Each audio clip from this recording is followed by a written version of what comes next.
वस्त्र फुलांची परडी त्यांना देण्यात येईल आणि वेदमंत्राच्या घोषणांना सुरुवात करा.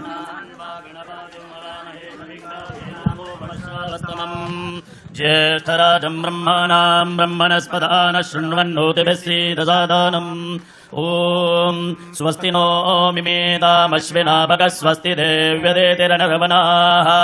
स्वस्ति पूषा असुरो दधातु न स्वस्ति द्यावा पृथिवी सूचेतुना स्वस्तये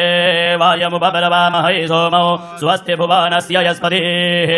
बृहस्पतिं सर्वगणौ स्वस्तये स्वस्तय आदित्यासो भवन्तु नः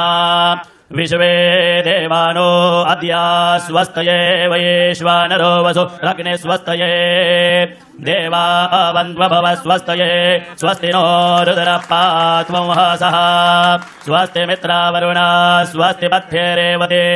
स्वस्ति न इन्द्रश्चाग्निश्च स्वस्ति नो अदिते गृधे स्वस्ति